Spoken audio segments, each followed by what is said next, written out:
आज आप press conference कर रहे हो, किस चीज़ की कमेटी आज आपने गठित करी?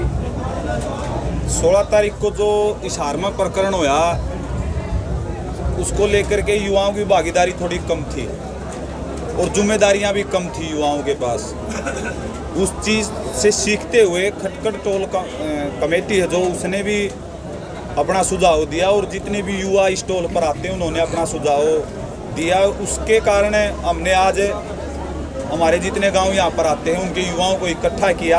अलग से जो खटखट टोल प्लाजा की कमेटी उसके पैरेलल एक युवा कमेटी बनाई है ताकि आने वाले समय में जब भी विरोध हो, कितना भी तकड़ा विरोध हो, युवा साथी आगे रहेंगे, सुझाव रहेगा बुजुर्गों का और काम करेंगे युवा साथी। इसी इन्हीं बातों को संज्ञान में लाने के लिए हमने आज युवा कोर कमेटी का गठन किया है जिसके अंदर 250 युवाओं ने भाग लिया है। अलग अलग गांवों से मौसम खराब होने की वजह से कम साथी आन पाए हैं। हमने हर गांव से 2 युवा लेकर के कमेटी बना ली है और उस कमेटी ने अपने जो पदाधिकारी हैं वो भी सुनिश्चित कर लिए। आज इसी की जरूरत पड़ी जो मतलब युवा ने इतना बड़ा कदम उठाना पड़े क्योंकि आंदोलन तो 5.5 महीने से चल रहा है। आज की जरूरत पड़ी, आज ये युवाओं की इसलिए ज़रूरत पड़ी हमने आगे लाने के लिए। एक तो इनको भार दे दिया गया है, इनके कंधों पर जिम्मेदारी डाल दी गई है और एक हमने सीख ली है। जो पीछे विरोध हुए थे उसमें हमारे बुजुर्गों पर, हमारी मातृशक्ति पर लाठियाँ बांधी गई हैं। उनकी उम्र हो चुकी है, अब उनकी उम्र लाठियाँ खाने की नहीं है, लाठियाँ खाने की उम्र युवा की है। मारनी हो या खानी हो वो हमारे सिर्फ सलाह देंगे, हमारे पीछे रहेंगे और जो उनके पाले पोसे हो रहे हैं, उनके जन्मे हो रहे हैं, जो काम लाठी खाने का या मारने का वो करेंगे। कितने सदस्यों का जो कमेटी बनाई है जिसमें जो मुख्य पद दिए गए, कितने लोगों को दिए गए? 35 सदस्यों की कमेटी बनाई गई है। आने वाले समय में बदलाव होते रहेंगे, कम हो ज़्यादा हो। और 8 पद हमने इसके अंदर सुनिश्चित कर दिए हैं। प्रधान के तौर पर मैं आप लोगों को बताना चाहूँगा, भाई संदीप का नाम सबने बड़े सर्वसम्मति के साथ लिया गया है। संरक्षक के रूप में मेरा नाम मनीष खटखट का नाम सुनिश्चित किया गया है। कैशियर जो हमारा पहले से हमारे धरने का है भाई जयप्रकाश, उनको ज्यों का त्यों रखा गया है। महासचिव भाई मनोज दरियावाड़ा से है, सचिव नवदीप है भाई बधाना से, IT सेल से हमारे भाई राम निवास है, महिपाल है और 1-2 साथी और हैं जो जुड़ेंगे। हम आने वाले समय में आप लोगों को बता देंगे। प्रेस प्रवक्ता हमारे मास्टर जी हैं प्रदीप जी गांव पालुआ से, 1-2 साथी और जो आने वाले समय में जुड़ेगा आप लोगों को बता दिया जाएगा। उप प्रधान के तौर पर भाई राजेश छात्र को मनोनीत किया गया। किस तरीका का युवा होगा जो कमेटी गठित करी, किस तरीका का काम करेगी? केवल विरोध में काम करेगी या आंदोलन में भी लगातार काम करेगी? जो कमेटी बनाई गई है 35 सदस्यीय है, वो हर रोज उसकी हाजिरी सुनिश्चित होगी खटखट टोल प्लाजा के ऊपर।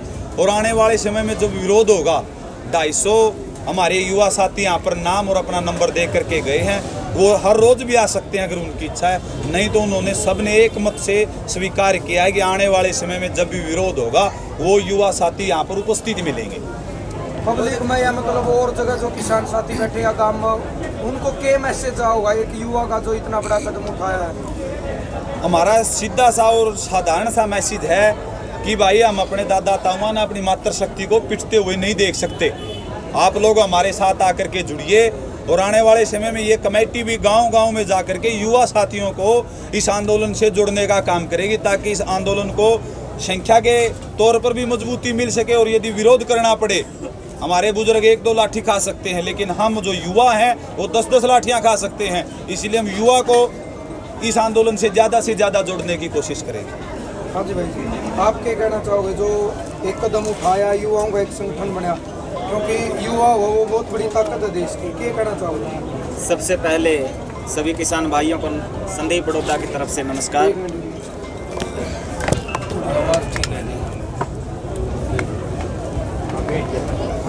तो आपको बताना चाहता हूँ कि जो युवा है, भाई अनीस ने बताया कि उनकी भागीदारी बहुत कम है।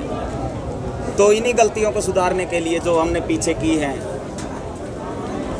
हमने ये निर्णय लिया है कि पूरे देश में जितने भी किसान भाई हैं उनके पास, युवा साथी हैं उनके पास ये मैसेज जाए। हम भी डोर टू डोर करेंगे, गांव में जाएंगे। और अभी 250 की संख्या इस कमेटी में है। हम चाहते हैं कि कुछ समय में ये 2500 हो। ये सिर्फ किसी पद के लिए या उसके लिए नहीं चुने गए, ये जिम्मेवारी है, एक बोझ है कि वो किस तरह से आगे अपने बड़ों के अनुसार कैसे कदम उठाते हैं और कैसे उनका रक्षा कवच बन करके काम करेंगे। हाँ जी भाई जी, आप राम राम भाई, मैं राजेश छात्र। इन्हें सरकारी नाम बताइए, गाँव बताइए, नाम बताइए। राम राम मेरे सभी भाई किसानान है। मैं राजेश मोर छात्र से भाइयों, जो इशारे के अंदर घटना घटी जिसमें हमारी मातृशक्ति, हमारे बुजुर्ग बहुत घायल हुए हैं और युवा थोड़े ही कम थे वहाँ पे, इसी करके एक युवा संगठन का स्थापित किया गया है। आज भाई 200-300 युवा आए थे, कुछ आन नहीं मिले तो उन्हें गांव-गांव में जाकर उनसे बातचीत करेंगे, उन्हें आगे लेकर आएंगे। आने वाला टाइम में कहीं पर भी हम ऐसा प्रदर्शन करेंगे तो वहाँ पर आगे युवा होंगे, पीछे हमारी मातृशक्ति और बुजुर्ग होंगे, और किस तरीके से एक नियम बनाए जाएंगे, किस तरीके हमें कैसे काम करना है और किस ढंग से आगे की रणनीति होगी हमारी, यही हमारा उद्देश्य था। और आगे जो भी हमारी कमेटी फैसला लेगी वो उसे हम मानेंगे शांतिपूर्ण ढंग से, या कैसे हम, क्योंकि उस दिन जैसे हमारी ताई काकी माताएं पिटी हैं, वहाँ पर बुजुर्गों को चोट लगी है, तो वहाँ पर अगर हमारे युवा होते, हम होते, वो एक सहन कर सकते हैं, हम 10 सहन कर सकते हैं। हमारे अंदर इतनी ताकत है युवाओं के अंदर, अगर हम ज़्यादा इकट्ठे होकर जाएंगे, अगर ऐसी नौबत आवे हमारे जो कमेटी के सदस्य हैं वो आदेश दें तो हम उनसे छीन कर उन पर भी वार सकते हैं। गांधीवादी ही जरूरी नहीं, हम आने वाले टाइम में भगत सिंहवादी पर भी उतर सकते हैं, लेकिन वो फैसला हमारी कमेटी का होगा किस तरह से हमें कैसे चलना है। नियम के अनुसार हमें आंदोलन जीतना है और उसमें कामयाब होकर रहेंगे। इंकलाब जिंदाबाद।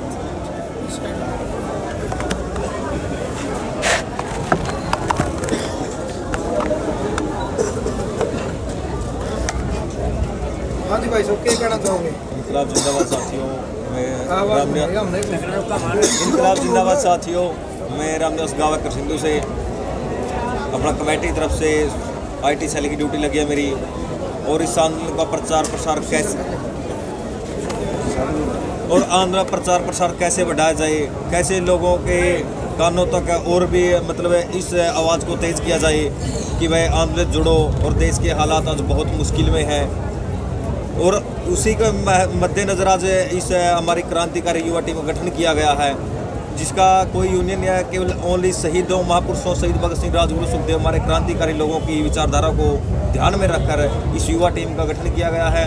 और आगे कोई भी धरना प्रदर्शन हो या गांव में डोर टू डोर हो या कोई भी क्रांतिकारी गतिविधियों के लिए हमारे क्रांतिकारी साथियों ने आज भारी संख्या में अपने नाम लिखवाए, अपनी एंट्री दर्ज करवाई है। और भविष्य में भी जो भी प्रदर्शन होगा उसके अंदर हमारे क्रांतिकारी साथी सक्रिय भूमिका निभाएंगे और एक गर्मजोशी के साथ, क्रांतिकारी विचारधारा के साथ इस आंदोलन मजबूत करने का कार्य करेंगे। IT सेल किस तरीके का काम करेगी आपकी, आज जो आपने बनाई हुई है? हाँ जी, हमारे IT सेल शहीद भगत सिंह के विचार, शहीद उधम सिंह जी के, चौधरी छोटराम जी के, जो तमाम हमारे महापुरुष क्रांतिकारी डॉक्टर भीमराव अम्बेडकर या और भी दूसरे रहे हैं, उनकी विचारधारा को ध्यान में रखकर हम इस आंदोलन का प्रचार प्रसार करेंगे और हर वर्ग तक अपनी आवाज़ पहुंचाने का काम करेंगे। अनीस भाई जी, लास्ट सवाल आप पे है। कल आपने एक अनाउंसमेंट करी थी परसों कि भाई किसाना का नेता या प्रधान हम उसने मानांगे जो रह के झूठे बर्तन भी साफ करेगा, उठाओगा, ये मैट भी बिछा होगा, और जो विरोध में मतलब बैरिकेड तोड़ने तो भी आगा होगा, लाठी खाओगा तो भी आगा होगा। यानी आपने जो फैसला भाई कड़वी सच्चाई थोड़ी बोली थी, किस लिए आपने बोली थी और किस भाई तरीके से बोली थी? एक तो जो हमारे साथी देखेंगे आप लोगों के चैनल के जरिए, उनसे चैनल के जरिए देखो, उनसे एक बात कहना चाहूँ। हाँ, जो इस कोर कमेटी का, युवा कोर कमेटी का गठन होया है, ये किसी के बैनर के नीचे काम नहीं करेगी, ना ही चढ़ूनी ग्रुप, ना ही राकेश टकैत ग्रुप, ना ही हमारे कामरेड साथियों का जो ग्रुप है। ये कमेटी टोल प्लाजा खटखड़ की कमेटी है और कड़वी सच्चाई इसकी ज़रूरत भी इसलिए पड़ी है क्योंकि जो हमारी ये यूनियनें हैं, इनके जो जिलाध्यक्ष हमारे भाई आज़ाद पालुआ हैं चढ़ूनी ग्रुप से, तो और ग्रुप का मुझे इतनी ज़्यादा जानकारी नहीं है, वो हमारे साथ रहते हैं। लेकिन जो नीचे की इकाई होती है खंड स्तर पर या गांव स्तर पर, उन्होंने जिन भाइयों को जो जिम्मेदारियां दी गई हैं, मैंने आज तक किसी भी पदाधिकारी को लाठी खाते हुए या आगे बैठे हुए नहीं देखा है। और इस कमेटी का गठन होने से पहले एक बात स्पष्ट की गई है कि जो भाई पद लेगा या कमेटी के अंदर आएगा, 35 सदस्यीय कमेटी बनाई गई है, वो 250 भाई आए ना आए लेकिन जो ये 35 सदस्यीय कमेटी का एक एक सदस्य है, जब बैरिकेड तोड़े जाएंगे या विरोध किया जाएगा, नारे लगाए जाएंगे, झंडे दिखाए जाएंगे, एक एक सदस्य वहाँ पर मौजूद होगा, सबसे आगे मिलेगा। जिनको पद दिए गए हैं वे उनसे भी आगे मिलेंगे। कहने का मतलब जो ये पद वितरित किए गए हैं, ये भाई यहाँ पर मैट भी बिछाएंगे, चाय भी पिलाएंगे, हमारे बुजुर्गों के ओके भी भरेंगे और लठ भी खावेंगे। कहने जो पद दिए गए हैं वो दौड़ा कुर्ता पजामा पैर के आए के ना भाषण दे के घर पर नहीं जाएंगे, ग्राउंड लेवल पर कार्य करेंगे। क्योंकि आपने एक चीज और बोली थी कि जो इस तरीके का काम नहीं करेगा ना उस टोल में उसने टोल बांध देंगे ना माइक में बोलने देंगे, यह भी आपने बोली। बिल्कुल हमने ये बात बिल्कुल विचार करके बोली गई थी, क्योंकि जो सिर्फ यहाँ पर दिखाने के लिए आता है इसका मतलब तो वो राजनेता है। राजनेता लोग भी तो यही काम करते हैं, जब लग पद नहीं मिलता लोगों की राम राम, जब बन जाते हैं उसके बाद हमें उनकी राम राम करनी पड़ती है जा करके। जो भाई हमारे साथ मिल करके काम करेगा उस भाई का यहाँ पर भी स्वागत है, और जो मिल करके काम नहीं करेगा चौधर में आवेगा, पद लेने के बाद राजनेताओं की तरह घर में बैठ जाएगा, सिर्फ भाषणबाजी करने के लिए आएगा, हम उसको ना माइक देंगे, बिल्कुल उस भाई का बहिष्कार भी करेंगे। हमारी स्पष्ट रणनीति है। एक बात हो रही है नीतीश भाई, युवाओं की कमेटी बन गई, इसमें काफी 250-300 युवा आपके साथ में जुड़ भी गए हैं, लेकिन गर्म जोश है और खून भी गर्म है, कभी विरोध होगा तो इन हिंसात्मक घटना से निपटने के लिए आपके पास मैंने कुछ रणनीति है कि भाई इनको कैसे मेंटेन कराएंगे आप? बिल्कुल, हमने कमेटी का गठन करने से पहले वहाँ पर उपस्थित हर एक युवा से स्पष्ट शब्दों में कहा है, भाई जो भाई गर्म खून से है, ये कहता है कि सिर्फ इसका इलाज लाठीजेड़ी है, मारपीट है, उस भाई के लिए हमने हाथ जोड़ के माफ़ी मांग ली और बोल दिया कि अभी आपका इस आंदोलन में स्थान नहीं है, जब आप जैसे युवाओं की हमें जरूरत होगी आप लोगों को हम आगे रखेंगे, फिलहाल आपके लिए जगह नहीं है। यदि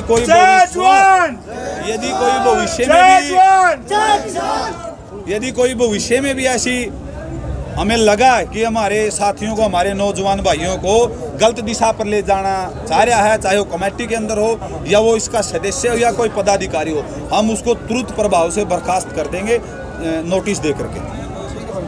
धन्यवाद आप सभी।